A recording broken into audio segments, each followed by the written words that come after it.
Hello मेरे प्यारे बच्चों। तो हमने पिछली वीडियो में प्रेजेंट इंडेफिनिट टेंस पढ़ना शुरू किया था और इसमें हमने मेनली पिछली वीडियो में कर्ता, क्रिया और कर्म ये तीनों चीजें कैसे पहचानेंगे ये हमने अच्छे से पढ़ा था। ठीक है, कर्ता ज्ञात करना, क्रिया ज्ञात करना और कर्म ज्ञात करना।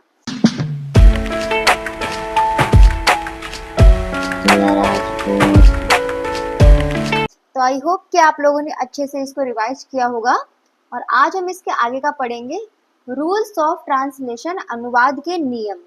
तो हम रूल से शुरू करते हैं। साधारण असर्टिव वाक्य में पहले सब्जेक्ट कर्ता, फिर वर्ब क्रिया आती है, उसके बाद कर्म ऑब्जेक्ट या अपूर्ण क्रिया का पूरक कॉम्प्लीमेंट आता है। मतलब ये बता रहे कि नॉर्मल जो एक वाक्य होता है, एक सेंटेंस होता है, उसमें सबसे पहले हमारा कर्ता आता है। अगर कर्ता दिया गया है कि मतलब कर्ता करने वाला, ठीक है, फिर वो क्या क्रिया कर रहा है वो आएगा, उसके बाद कर्म आएगा। ठीक है, जैसे ही रीड्स आ बुक, कर्ता कौन है? राम। ठीक है, रीड्स क्रिया क्या है? रीड्स पढ़ना, रीड, रीड्स पढ़ता है, क्या पढ़ता है? बुक। तो ये सिंपल साधारण एडजेक्टिव वाक्य है, मतलब ज्यादा आपको याद करने की जरूरत नहीं, सिंपल सा है। ठीक है, ही रीड्स आ बुक, वह एक किताब पढ़ता है।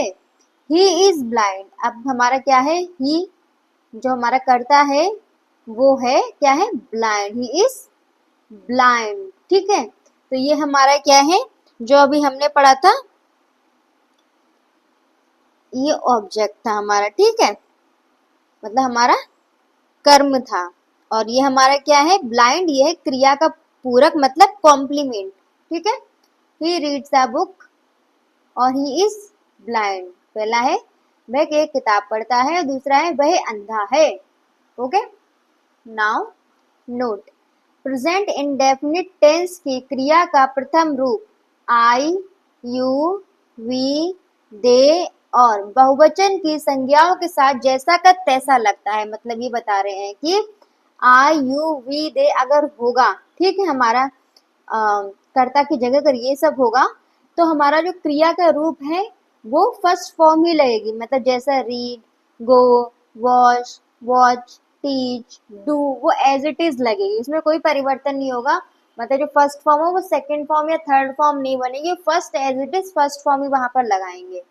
लेकिन ही, शी, इट और एक वचन संज्ञाओं के साथ क्रिया के अंत में एस या ई एस लगाते हैं।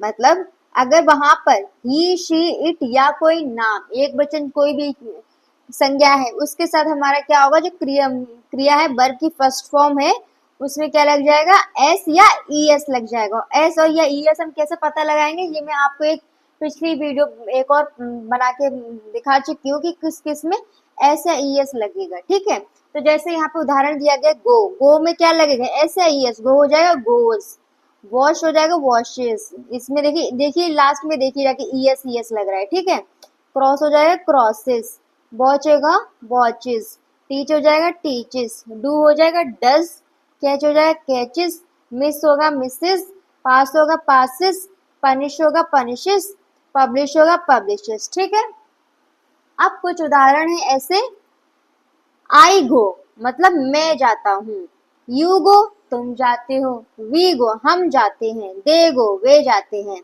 ही रन्स वह दौड़ता है, इट गोज यह जाता है, शी रन्स वह दौड़ती है, राम गोज राम जाता है। तो ये देखिए आई, वी, यू, दे क्या है? बहुवचन वाले रूप है। इसमें जो वर्ब की फर्स्ट फॉर्म है इसमें कोई अंतर नहीं आया, एज इट इज लग गई। जैसे कि बताया गया था आई, यू, वी, दे या फिर जो भी बहुवचन संज्ञाएं होंगी उनके साथ वर्ब की फर्स्ट फॉर्म में कोई चेंज नहीं आएगा।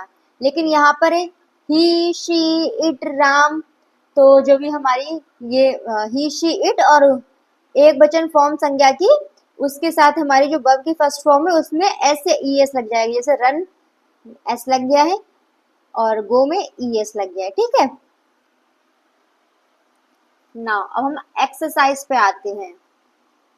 मैं पत्र लिखता हूँ, आई, आई है, आई के साथ वर्ब की फर्स्ट फॉर्म लगेगी, आई राइट अ लेटर। वे जाते हैं, दे, क्या है ये, दे के साथ क्या लगेगी, फर्स्ट फॉर्म, दे गो, गो मतलब जाना, ठीक है। वह फुटबॉल खेलता है, ही प्लेज, ही के साथ क्या आएगा, जो वर्ब की फर्स्ट फॉर्म है उसमें एस या ई एस लगेगा, ठीक है। खेलना को क्या बोलते हैं, प्ले, प्ले का क्या हो जाएगा, प्लेस, ही प्लेस फुटबॉल। मेरा भाई जौनपुर जाता है, माय ब्रदर फर्स्ट फॉर्म लगे, सॉरी, ये जो है इस वर्ब की फर्स्ट फॉर्म में क्या लग जाएगा, एस या ई एस लगेगा, my brother goes to Jaunpur. चिड़िया आकाश में उड़ती हैं, अब चिड़िया क्या है, बर्ड्स क्या है, एक वचन की बहुवचन, चिड़िया आकाश में उड़ती है, बर्ड। फ्लाइज इन स्काई, राम नक्शा खींचता है, हम चाय पीते हैं, विद्यार्थी मैदान में पढ़ते हैं, शीला खाना खाती है, वह प्रतिदिन समाचार पत्र पढ़ता है। तो इन सबको आप खुद से धीरे से बनाने की कोशिश करिए, यहाँ पे कठिन शब्द दिए गए, लिखना राइट, आकाश स्काई, उड़ना फ्लाई, नक्शा मैप, खींचना ड्रॉ, पकाना कुक, प्रतिदिन डेली, समाचार पत्र न्यूज़पेपर। लेकिन अगर अभी तो ये सब हमारे सकारात्मक थे, ठीक है, अगर हम इनको नकारात्मक में बोलेंगे तब क्या होगा, नेगेटिव सेंटेंस, नकारात्मक वाक्य। नेगेटिव सेंटेंस वह होता है जिसकी क्रिया होने या करने को अस्वीकार करती है, मतलब मैंने ऐसा नहीं किया, मैं ऐसा नहीं करता हूँ, ठीक है, इस तरह से। नकारने के लिए मतलब मना करने के लिए, हिंदी में जैसे नहीं शब्द है वैसे ही अंग्रेजी में no, not, never, neither, nor, no नहीं, नॉट नहीं, नेवर कभी नहीं, नादर नहीं, नॉर नहीं, आदि शब्द है। जैसे he is not a student, वह एक विद्यार्थी नहीं है। आई एम नॉट गोइंग, मैं नहीं जाता हूँ या मैं नहीं जा रहा हूँ। रूल्स ऑफ ट्रांसलेशन, अब किसके हमारे नेगेटिव की ट्रांसलेट हम कैसे करेंगे, तो इसके नकारात्मक वाक्य बनाने के रूल्स क्या है। एक वचन कर्ता के साथ क्रिया से पहले नहीं के लिए डज नॉट लगाते हैं, मतलब अगर एक वचन कर्ता है ही, एक वचन ही शी इट है, तो एक वचन करता है उसके साथ क्रिया से पहले हम डज नॉट लगा, जैसे हम डू लगा रहे थे और उसके साथ ई एस या ई एस लगा रहे थे, ठीक है, सेम वही है, बस इसके आगे डू, डज के आगे नॉट लग जाएगा, ठीक है, डज नॉट। बहुवचन कर्ता तथा आई और यू के साथ क्रिया से पहले नहीं के लिए डू नॉट लगेगा, मतलब जो हम क्रिया लगा रहे हैं, ठीक है, उससे पहले डू नॉट लग जाएगा, बहुवचन कर्ता या और आई और यू के साथ, और एक वचन कर्ता के साथ क्रिया से पहले डज नॉट लग जाएगा। अब इसके उदाहरण मैं आपको बताऊंगी। डू नॉट या डज नॉट का जब प्रयोग होता है तब क्रिया का पहला रूप लिखा जाता है, उसमें एस या ई एस नहीं लगाया जाता। अभी देखिए जब हम सकारात्मक बना रहे थे तो उसमें हम क्या कर रहे थे कि एक वचन और ही शी इट के साथ हम क्रिया की जो फर्स्ट फॉर्म है उसके अंत में एस या ई एस लगा रहे थे, ठीक है। अब यहाँ पे हम नकारात्मक वाक्यों की बात कर रहे हैं, तो भाई चाहे एक वचन है चाहे बहुवचन है, अब हम इसमें जो क्रिया का रूप है उसमें हम एस या ई एस नहीं लगाएंगे, चाहे हम डू नॉट प्रयोग लगा रहे हैं चाहे डज नॉट लगा रहे हैं, मतलब चाहे वो एक वचन हो चाहे बहुवचन करता है, हम वर्ब के फॉर्म में एस या ई एस नहीं लगाएंगे, सीधे इसकी जगह पे क्या लग रहा है हमारा डू नॉट या डज नॉट लग रहा है। जैसे इसका उदाहरण, आई डू नॉट गो, मैं नहीं जाता हूँ, यू डू नॉट प्ले, तुम नहीं खेलते हो, प्ले खेलना, वी डू नॉट ईट, हम नहीं खाते हैं, दे डू नॉट वर्क, वे काम नहीं करते हैं, they do not work, work मतलब काम करना, the boys do not read, लड़के नहीं पढ़ते हैं, ही डज नॉट वर्क, वह नहीं काम करता है, शी डज नॉट सिंग, वह नहीं गाती है, it does not fall, it यह नहीं गिरता है, Ram does not swim, Ram नहीं तैरता है। तो इसमें क्या हुआ, आई, ठीक है, आई के साथ क्या लगा, डू, ठीक है, आई यू वी और जो भी बहुवचन करता है उनके साथ क्या लगेगा, डू नॉट, ठीक है। और जैसे यू, ही शी इट और एक वचन कर्ता के साथ क्या लगेगा, डज नॉट लगेगा, ठीक है। यहाँ पे यू है, यू के साथ डू नॉट लगाए, ही यहाँ पे ही एक वचन करता है तो डज नॉट लगाए, सेम इट के साथ डज नॉट लगा है, शी के साथ डज नॉट लगा है, राम के साथ डज नॉट लगा है, यहाँ पे बॉयज लड़के बहुत सारे हैं तो डू नॉट लगा है, ठीक है। डे, डे मतलब वे बहुत सारे हैं, डू नॉट लगा है। वी हम बहुत सारे हैं, डू नॉट लगा है। आई इसमें डू नॉट लगा है। यू इसमें डू नॉट लगा है, ठीक है। अब समझ गए डू नॉट और डज नॉट कैसे लगेगा और किस किस में लगेगा। कभी नहीं मतलब नेवर, अभी कुछ वाक्य आए थे कि मैंने ऐसा कभी नहीं, मैं ऐसा कभी नहीं करता।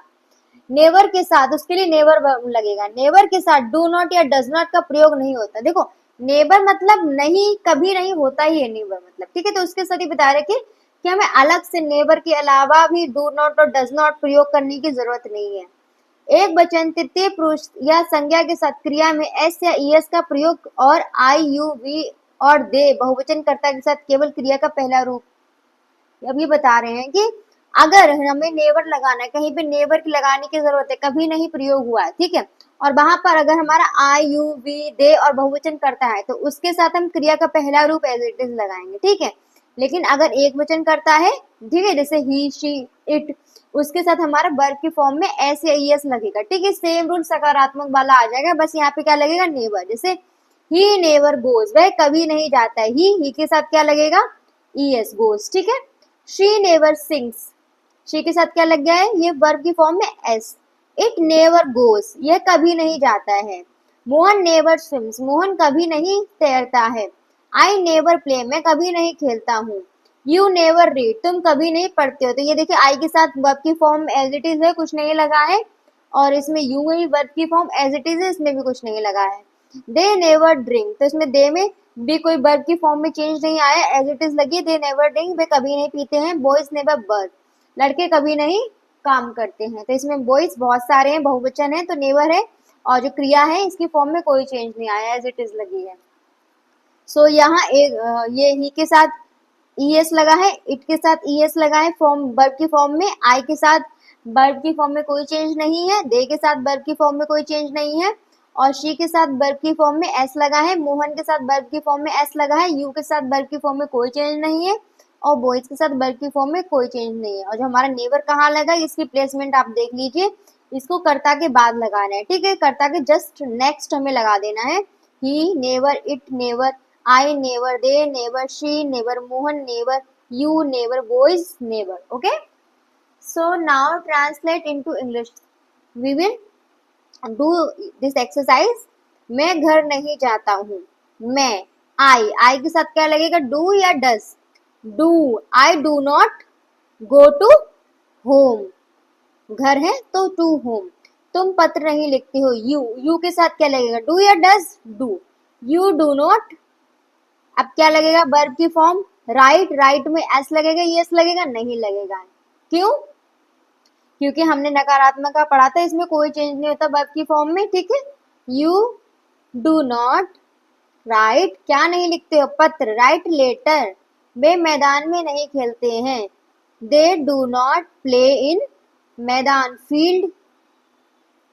सीता स्कूल नहीं जाती है। मोर जंगल में नहीं नाचते हैं। अच्छे लड़के कभी गाली नहीं देते हैं। लड़कियां गीत नहीं गाती हैं। शेर इस जंगल में नहीं रहते हैं। बच्चा दूध नहीं पीता है। वह मुझे नहीं जानता है, ठीक है। तो यहाँ पे नहीं लगा हुआ, जो अगर आपको नहीं दिख रहा हो ये दबा हुआ है। तो इन सब की आप कोशिश करिए खुद से करने की, ठीक है। आप खुद से जब करेंगे ना, आप पूरा वीडियो पीछे करके देखिए, सारे रूल्स पढ़िए, आपको सब कुछ पता लग जाएगा।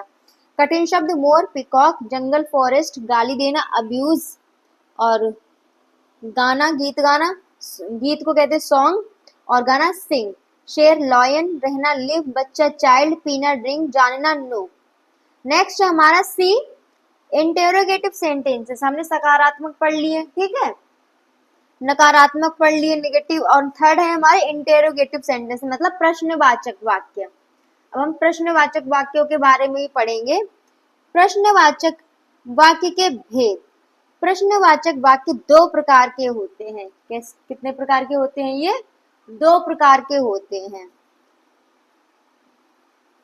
आई थिंक अगर मैं आज आपको प्रश्नवाचक भी पढ़ा दूंगी तो आपके लिए बहुत ज्यादा हो जाएगा करने को, डाइजेस्ट करने को।